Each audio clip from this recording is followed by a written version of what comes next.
Can we all please welcome Mr. Srinivasan on stage? A very warm welcome to you, sir. Please be seated. Joining him on this panel are Mr. Pranay Aggarwal, Whole-Time Director, SMC Global Securities. A very warm welcome to you. Mr. Vijay Krishnamurthy, MD and CEO, India International Exchange, IFSC Limited, India INX. A very warm welcome to you. CA Abhishek Nagori, Partner, JLN US and Company. A very warm welcome. Mr. Anuj Gupta, Head, Derivative and Commodity Distribution, HDFC Securities. Mr. Naveen Malhotra, Director, Customer Relations, SBER Bank, India. Ladies and gentlemen, can we all please extend a warm welcome to our esteemed panelists on stage. We just had lunch. I think we can give them an energetic round of applause. They'll also help us wake up and get ready for this insightful session ahead. I now hand over to Mr. Srinivasan for further proceedings. Thank you. Good afternoon, everyone. As the topic for our session states, navigating challenges, embracing opportunities. You know, challenges and opportunities are applicable to everybody, businesses as well as individuals. And for my fellow panelists, I clearly see two challenges in front of us. We're doing the first session after lunch, and this is also the last session of the day. So it is up to us that we need to embrace this opportunity to ensure that we end the day on a high, after a wonderful event since the start of the day. So let's get started onto it. We'll start off with Pranay. Over the last couple of years, the markets have seen a lot of regulations, a lot of changes. So one perspective, if you could share, from a challenges and an opportunities perspective, how do you see the impact of the regulations, more specifically on the equity markets? And how do you see the changes and the further developments of it as far as the Indian market is concerned? Good afternoon, everyone. This is like the post-lunch session, very difficult to get the spirits high. So basically, I think what our regulators have managed to do is to increase confidence in Indian capital markets. So we know that compliance cost has increased. Industry is, somewhat not happy with kind of regulations that come into effect. But we have seen in the past, whatever regulations have come, Indian capital markets have absorbed that. We have seen that capital markets have performed very well despite of all these regulations. And on the positive note, this has increased the confidence in our capital markets. So I'll give you an example. We at SMC Global are very active in FPI marketing, like foreign portfolio investors. So we do a lot of we participate in a lot of these conferences in Singapore and Chicago, FIA conferences. So, even in 2015-16, to get all these FPIs to Indian markets, we first have to introduce, NSE. We had to introduce Indian economy, then NSE, then we came to introduce SMC. So now we have skipped the first two steps. We just introduced SMC because they anyway know NSE, they know Indian economy is booming, they want to come to Indian capital markets. So our pitch is directly that why you should come with SMC.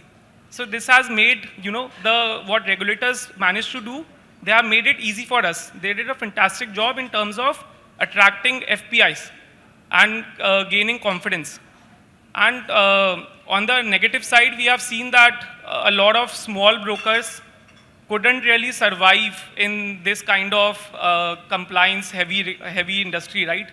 So the brokerages are going down, the compliances are going up.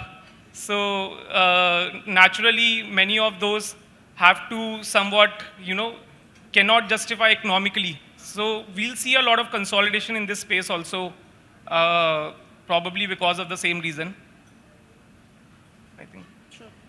Abhishek, as Pranay said, the markets have really evolved over the last couple of years. But one issue or concern that people generally have, there's been a lot of regulations which have come up. So how do you see this? Are regulations stifling the capital raise, or are we saying despite regulations, we've actually been able to do more capital raise, both debt and equity? Yeah, thank you, Karthik. Taking what Pranay has discussed, so taking that forward, I would like to state that we are talking about ease of raising capital and how the regulations are affecting that or stifling that. So when we talk about regulations, before that, if we see ease of doing business ranking of India, it was 63rd in 2020. After that, for unknown reasons, World Bank has not given ease of doing business ranking. And we traveled from 142 ranking in 2014 to 63rd ranking. And one of the parameter in ease of doing business is ease of raising capital. In addition to other parameters like insolvency resolution laws, taxation regime in the country, labor laws, dispute resolution mechanism in the country, and how easy it is to obtain land or electricity connection, and so many parameters.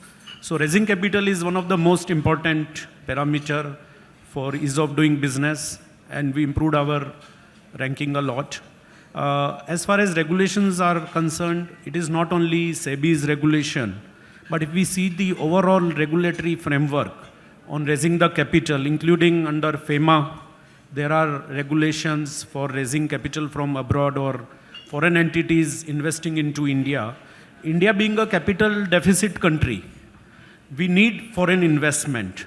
And for that, SEBI is also regularizing and simplifying the processes, as well as we need other laws also where the regulators are regulating the foreign investment flow into India.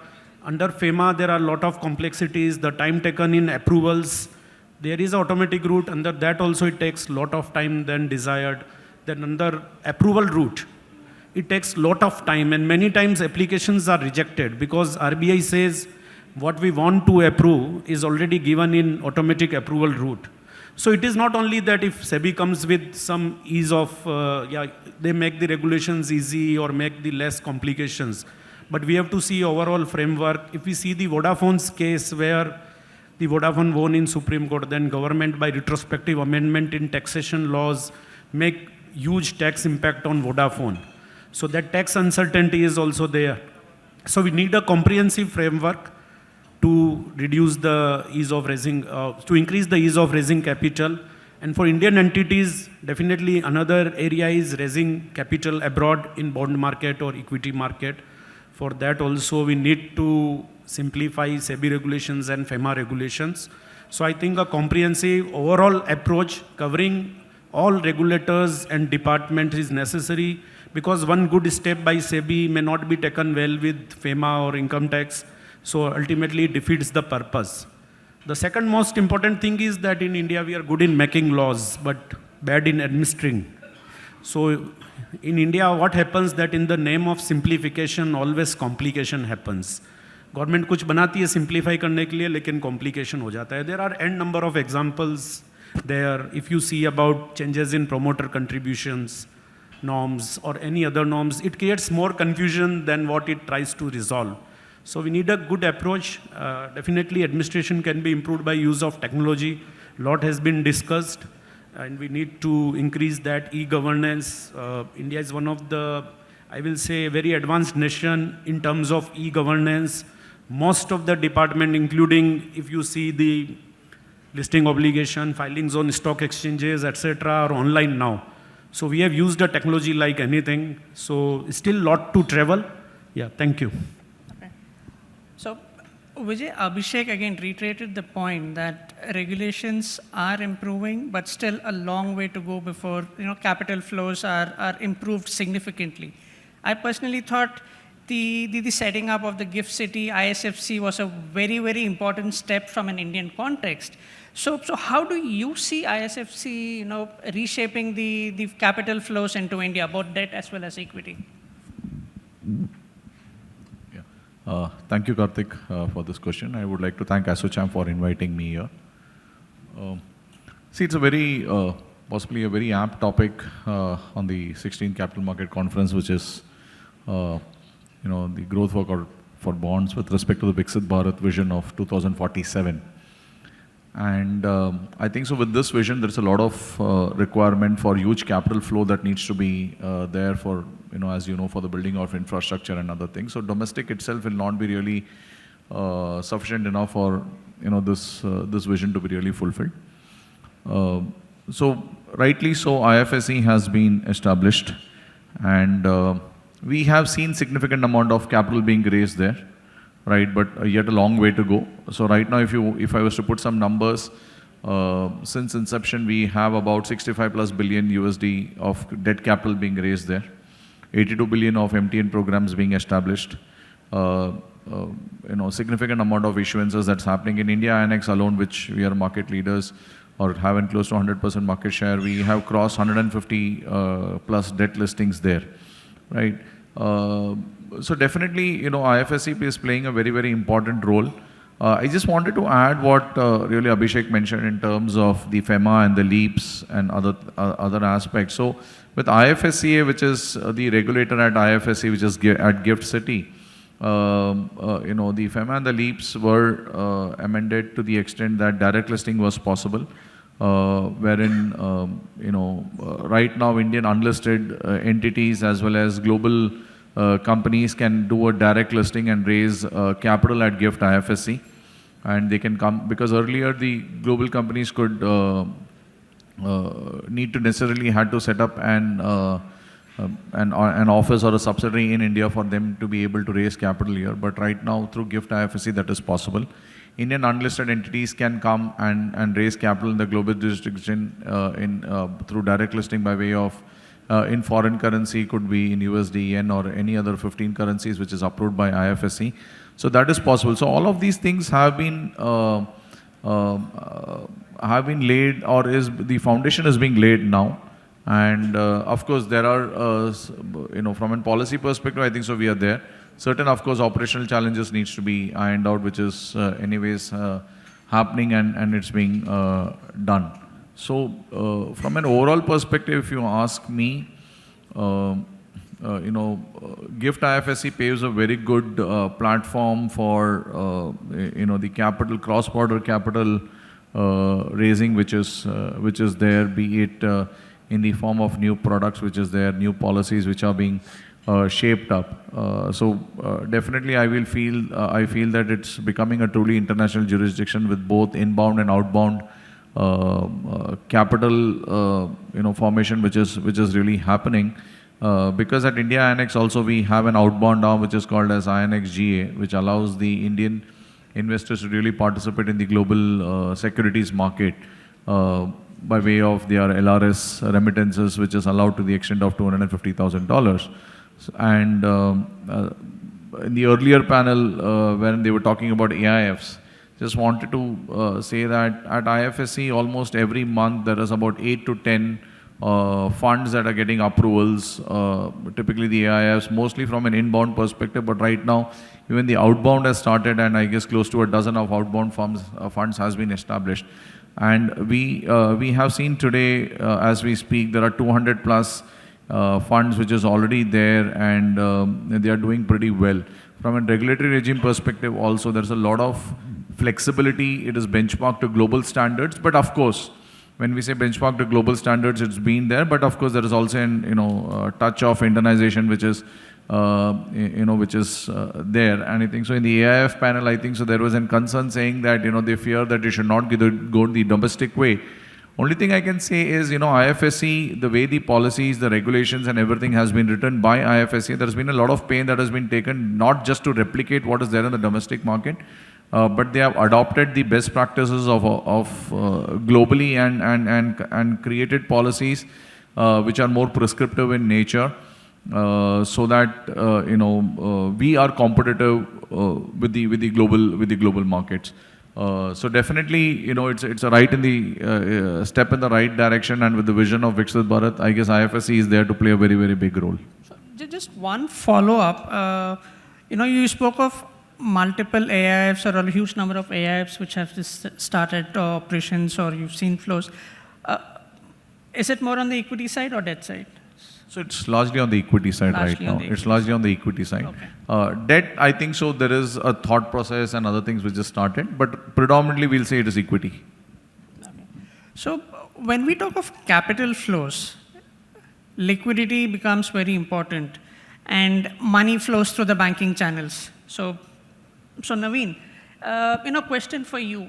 In the current global context and in terms of volatilities in the market, geopolitical scenarios which are changing every day, how do you see that impact the flows into the Indian market, and what sort of challenges do they pose? Sure. First of all, I would not like to part with the precedents set by the opening panel when they thanked our armed forces, members who are sitting present here. So I would like to open my remarks with a big thank you from all of us for keeping us safe. Thank you so much. Secondly, as far as the geopolitical scenario is concerned and how it is going to impact the capital flows, first of all, at the outset, let me mention that when we talk about Viksit Bharat 2047, all these things are going to feel like a blip in the overall scheme of things when you look back in 2047 when we have achieved that goal, right? So these are merely, I would say, short-term scenarios, so to say. Because the fundamental strength of the Indian consumer, driven market that we are saying remains intact. We are not really dependent on. We are to some extent, but not to that extent, dependent on our external trade or external market flows.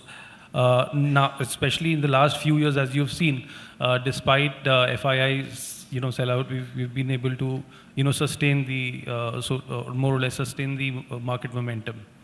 And I personally believe that going into the future, this robust internal strength is only going to get better.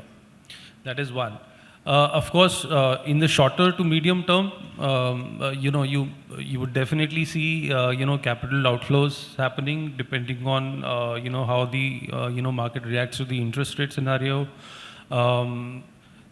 Like for example, in one of the sessions, there was a mention of tariff related fluctuations.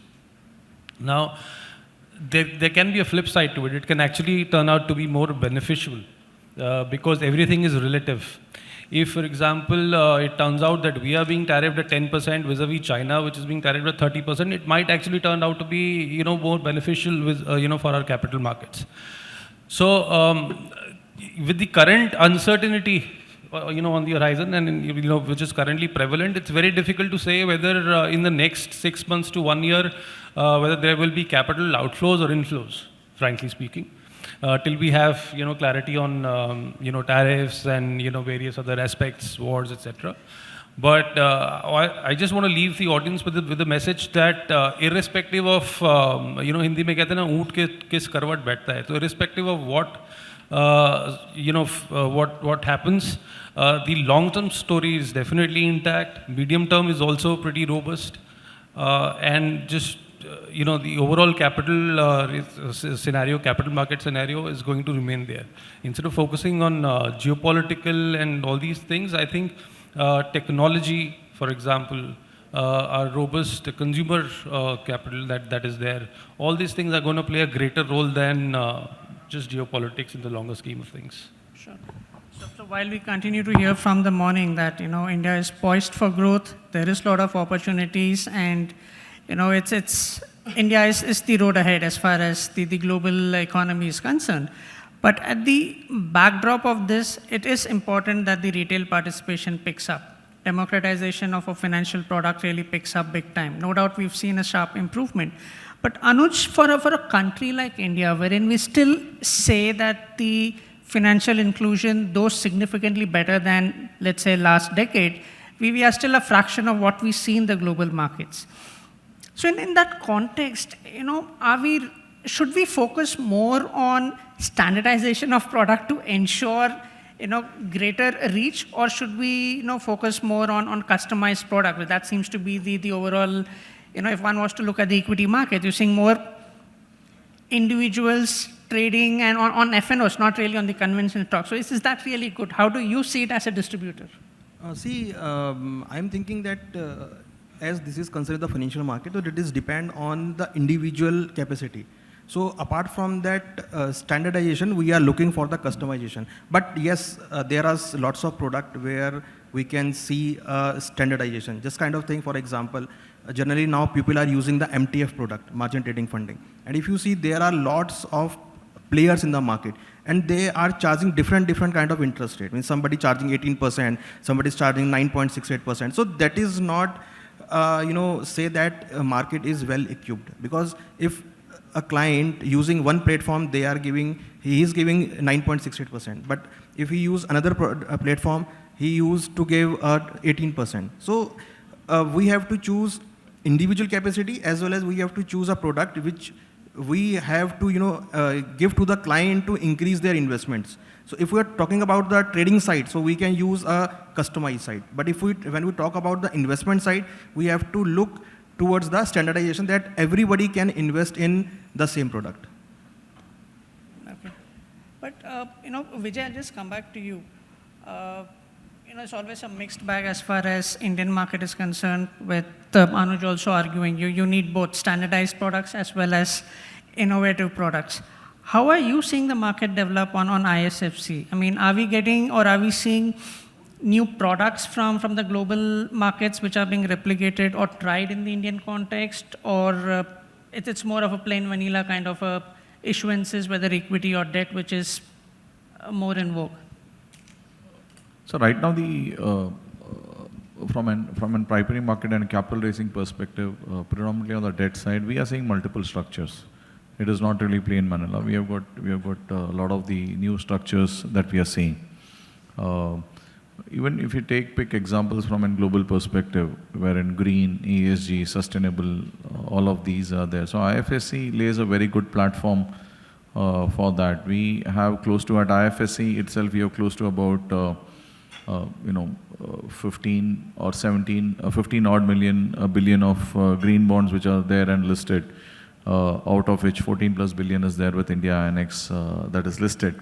And apart from these also, there are multiple products which are being innovated, because IFSC itself, promotes a lot of these innovations and products and trying to adopt the global best practices. For example, the AIFs, the kind of structures and the products that they're coming up with for both inbound and outbound. That's again a proof of the pudding, saying that, okay, let's try something which is a little bit unconventional. Structured products like the credit link products, which are also predominantly there. Also with these new products, we are also seeing advent of maybe new investors into the market. New investor classes into the market, to say, because based on the risk appetite of each investor and the risk that is to be offered by each product, we get to see new investors starting to come into these markets. So definitely, this I would like to say that it's like an IFSC is like a sandbox, wherein or like an innovation hub, wherein all of these new products are there. They are developed, tested, and then it's seen a good success rate actually from that perspective, and from in fact that also IFSC helps in these innovations is also in fact that it is also helping develop a deep market infrastructure, right? It is not only IFSC, but right now even with some of the new set of circulars that has been issued by the domestic regulator, saying that an SBU kind of infrastructure is allowed to be set up at IFSC for the domestic brokers to come in. That paves well, for them to really come in.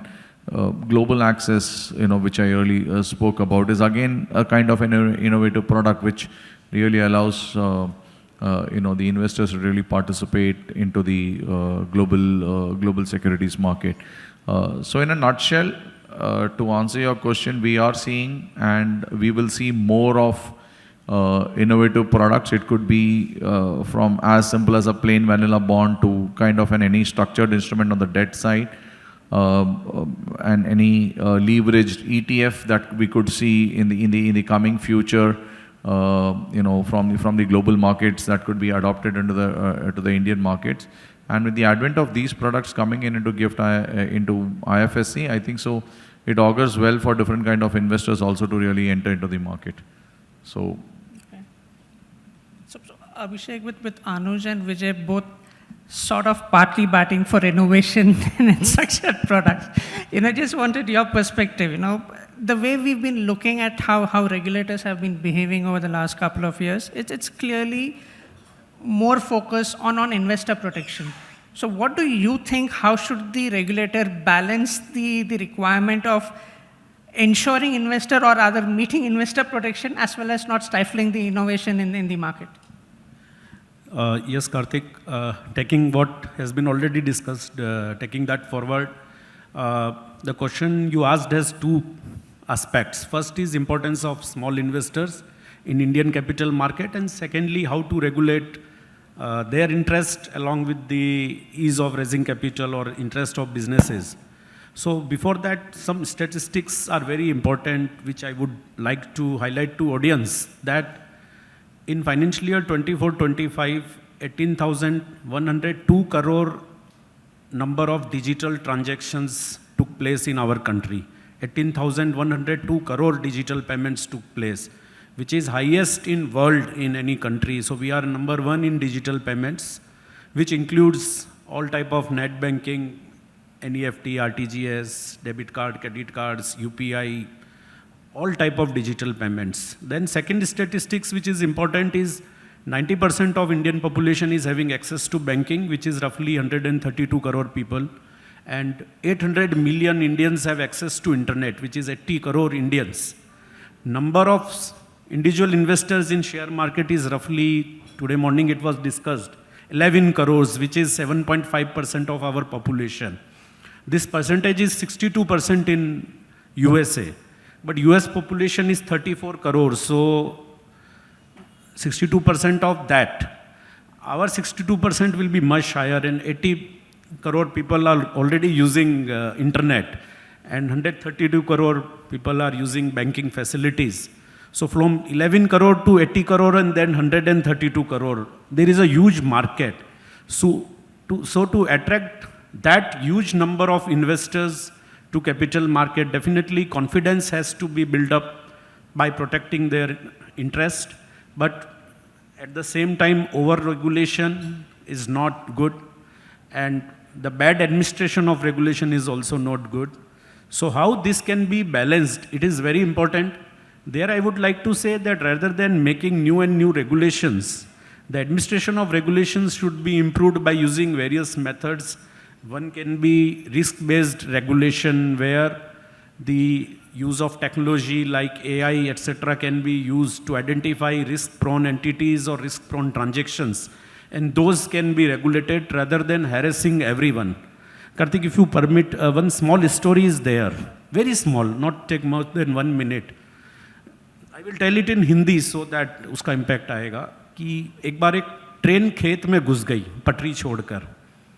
तो inquiry हुई, driver को पूछा कि भाई तुमने ये train खेत में कैसे घुसा दी? तो बोले पटरी पे एक आदमी खड़ा था. तो बोले फिर क्या हुआ? बोले मुझे मेरी ट्रेनिंग में ये बताया गया कि लॉ ये है कि पटरी पे आदमी खड़ा हो तो ट्रेन उस पर चढ़ा दो. तो बोले फिर तुमने क्या किया? बोले वो आदमी खेत में भाग गया तो मैंने ट्रेन उसके पीछे मोड़ दी. तो लॉ का इम्प्लीमेंटेशन जो इंडिया में होता है वो इस तरीके से होता है कि जहाँ उसका इंटरप्रिटेशन और इम्प्लीमेंटेशन काफ़ी वियर्ड सेंस में, और इसीलिए आप यहाँ पे भी देखेंगे तो जो लॉ ब्रेकर था जो खेत में भागा, उसके पीछे ट्रेन दौड़ाने के चक्कर में जो लॉ एबाइडर्स थे जो टिकट लेके ट्रेन में बैठे थे, उन सब की जान खतरे में डाल दी. यही होता है स्मॉल इन्वेस्टर्स जो टिकट लेके ट्रेन में बैठते हैं और एक लॉ वायलेटर के पीछे ट्रेन भागती है तो वो सबकी जान खतरे में पड़ जाती है. तो I think that tells the whole story. So basically that is very important. And second, there should be proportionate regulations. We talked in morning also that for small and medium enterprises, especially for startups, to promote innovation, there should be less compliances. But also we should keep in mind that out of, I think, around 80% startups gets closed within first 3 years of operations. So we have to look into investors' interest also in mind. So that is how a balanced approach can be there through proportionate regulations and risk-based regulations. Thank you. That's an interesting story, Abhishek. But one of the consequences of that is you see consolidation in the industry, whether you like it or not. So Pranay, over to you. The sector that you operate in clearly has seen a lot of regulations, possibly some of them also indirectly related to the kind of example that Abhishek just said. So how do you see consolidation in the sector? More importantly, is that good? Is that bad? I think consolidation has been happening since last 5 years. So we have seen that SEBI is going after all the revenue streams of the broker.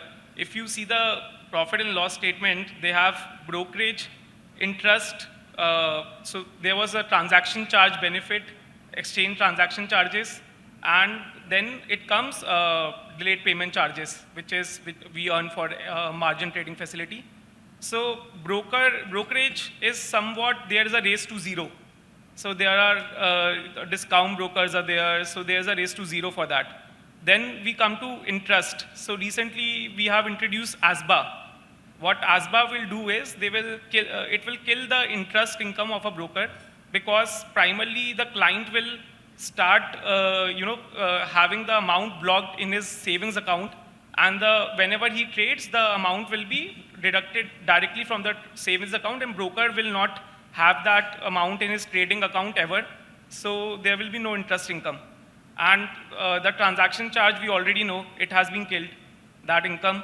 Then only remains is brokerage and delayed payment charges. So we can see something can come up for delayed payment charges also. I think one of the panelists even spoke about that. So as revenue streams are minimizing, the expenses side, it keeps on increasing. The software is something, it's since last 5 years, the software expenses have gone 5 times. It has increased like anything, because if you're not developing your software, if you're not upgrading your software, you are going behind. So that is the kind of competition right now. And compliance, I think I earlier also spoke of, compliance is increasing like anything. But so what this will lead to? This will lead to consolidation. This will lead to some membership surrender, and eventually those members, smaller members, will turn into sub-brokers of bigger members. Opportunity which I see in this for the smaller members is building a platform around the stock market. Not exactly be a broker, but they can go into wealth tech or create a research platform and have an execution broker as their partner. So that we see a lot of people are doing that. So market will eventually gain its shape. There will be, only 10 to 20 big brokers forming, 90% of the turnover, 99% of the turnover. 90 would be the start right now, I think. So 99% of the turnover, and then there will be some platforms which are built around the stock market, not exactly a broker. And this is somewhat what we have seen in developed markets also. In developed markets also, there are limited brokers. There are not so many brokers as we have seen in India, and those brokers will have stronger balance sheets.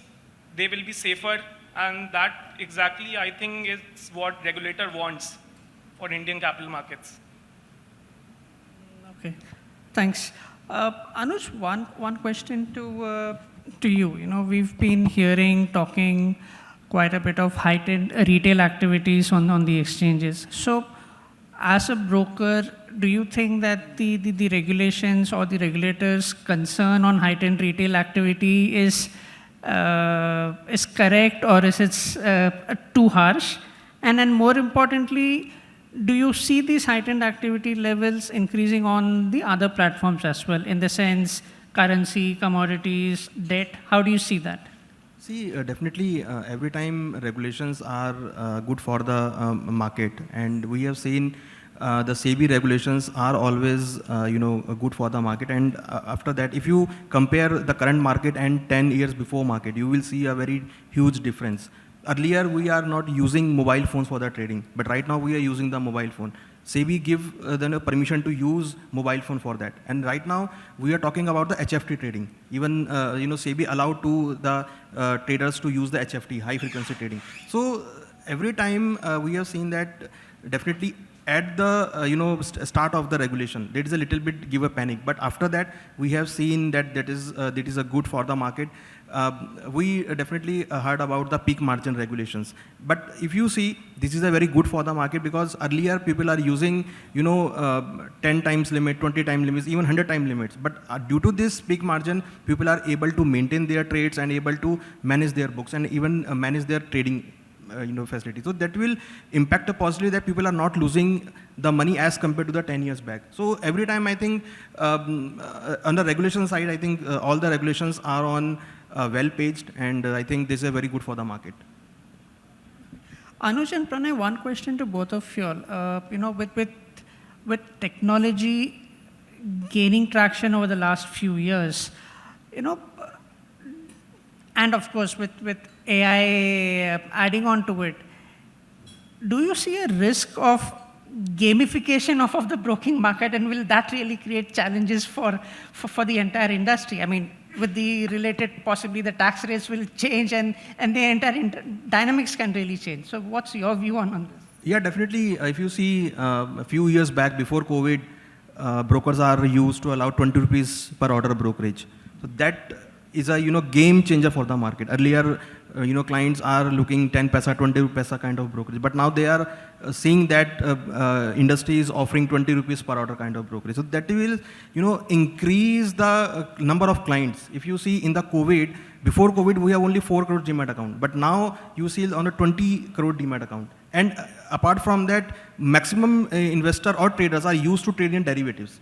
Why they are using the derivative? Because one reason is the low brokerage, right? And they are putting so many lots in the derivative trading. So that is, definitely these changes in the market and the regulation in the market and the transformation through the technology side. That is a little bit on the good for the market. But the negative side is that as for the SEBI, the discussion that 90% people are using money and they are from 30 age. Right, because they are not equipped with well knowledge of the market. So that is, the positive in the market also. And apart from that, somehow that would be a negative for the market for who are not aware for the market. Pranay, you want to add anything? And in terms of, do you see a gamification risk for the sector?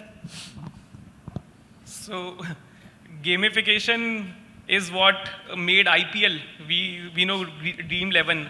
I think gamification is bound to happen, but regulators will be very strong in that particular sense. If someone tries to gamify this, regulators have something to say. So in past also we saw there were few entities trying to create sort of Dream 11 of stock market, but it didn't go very well with the regulators. So let us see what kind of brains can be deployed in this, in which will satisfy regulators as well as the customers. So this is maybe someone in the panel can have a solution for this. It's not a solution which I want to sit give it right from the panel. This is a very big opportunity if someone can crack this. People love to gamble.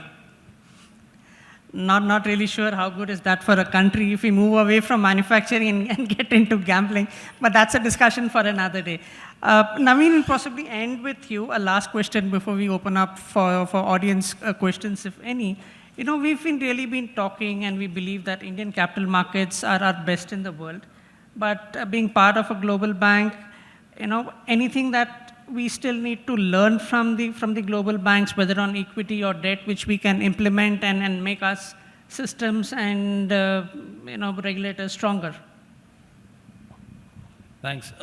I think definitely there is always room to improve and to learn new things. As has been told on this forum throughout the day, we are still just a fraction of overall global market capitalization. We are about 3% of global market cap, while US is still at about 42%, being a developed market. So there is a long way for us to go. If you, I think the key, just to keep it short, 3 things that, if you want to emulate from, developed markets. One is definitely the use of technology. I think right from the first panel discussion that happened, I think it was very well explained by, all stakeholders in what ways that can be used. Second thing is market knowledge and I would say education. Because Pranay, for example, just mentioned that everybody loves to gamble, right? Here, this is not about just IPL or gambling, right? We're talking about long-term capital formation, etc. And I agree with him that in India, everybody loves to gamble, and a lot of people that I see, on their mobile phones in the morning, putting bets, etc. They're primarily doing that. And that education, that sort of responsibility in a way needs to trickle down to, to the stakeholders, which I believe is largely there in the Western world, so to say. And thirdly, innovation. Like for example, there are a lot of, most of the money that is made in the developed markets is through short, calls. We are developing, we are kind of still, coming to grips with the growth that is happening. So we will eventually get there. But I think adaptation of technology, education, market education, and lastly, as I said, innovation. These are 3 things that we can learn from the development. Thanks, Naveen. If there are any audience questions, we can take a couple of them.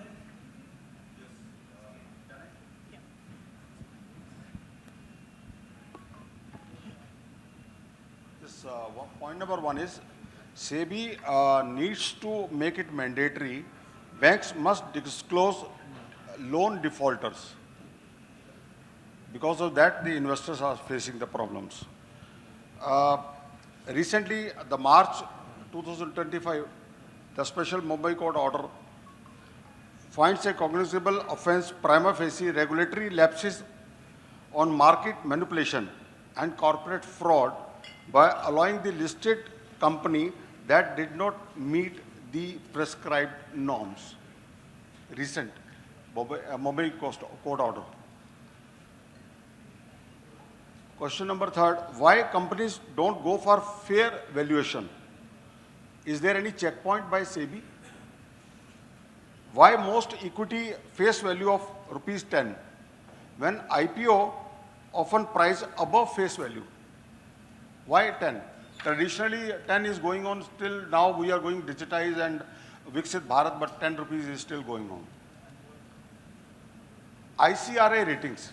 Recently SEBI Circular 2024 that says companies now be degraded to IND-D in case of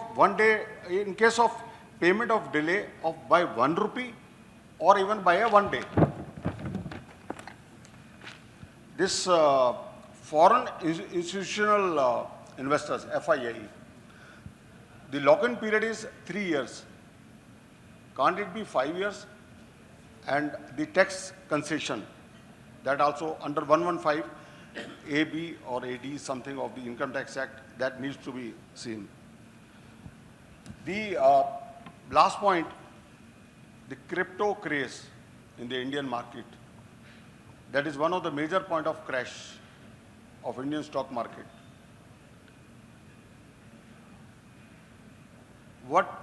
Bitcoin is not regularized. So what are your views on that?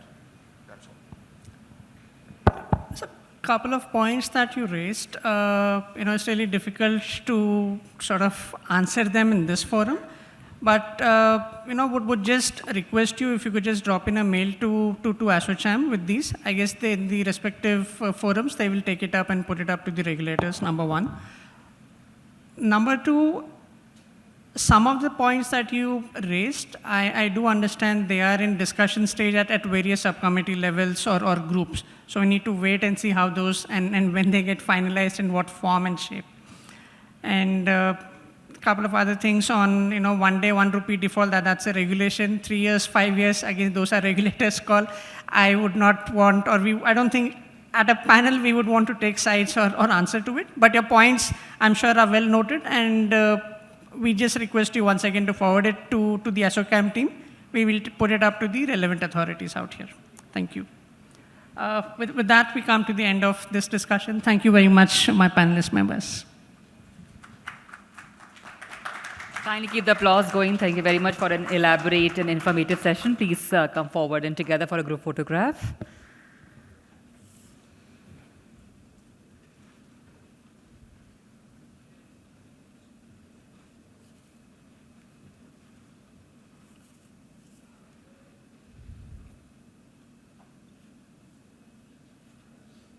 Thank you very much. And now, to formally deliver a vote of thanks, I'll be inviting Dr. Rajesh. So we request you all to please remain seated, as we'll be concluding today's conference with the official vote of thanks.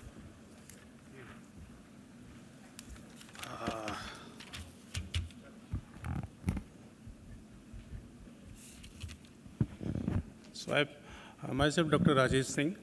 So good evening, all of you. I will take only 2 minutes. I know this is the last session. But first of all, on behalf of ASSOCHAM, I would like to thank you, all of you. Particular in the inaugural session, SEBI chairman has just spoken, and despite of, we know he's having a lot of busy schedule, but he has considered our request for the nation. As you know, we have the government has set the vision for 2047 for the Viksit Bharat, and we all are working for the development of the Viksit Bharat. So thank you for Chairman Sir for your insightful address. Now also would like to thank all the eminent speakers. Throughout the session, we have the industry expert, and they have shared the insightful address. And after this speech, we are planning to make some draft, and we will circulate to the regulator and policymaker. I'd also like to thank our sponsor, and especially before going to our team, thank you. A special thanks to our army officer. Thank you so much, sir. And request all of you, please, big clap for him. And lastly, without the sponsor, we cannot run the show. So we'd like to thank our sponsor. And a special thank to the ICRA team. They have prepared a very comprehensive report. And thank you, sir, for particular lot of team has involved in the ICRA.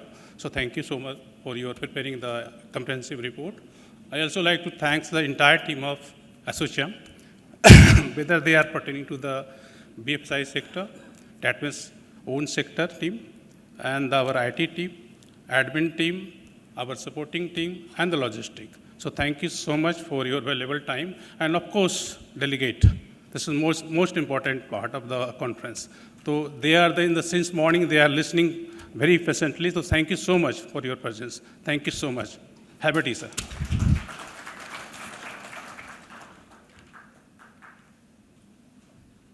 Thank you very much, sir. Ladies and gentlemen, with this we conclude the 16th Capital Market Conference. Thank you all for your participation and support.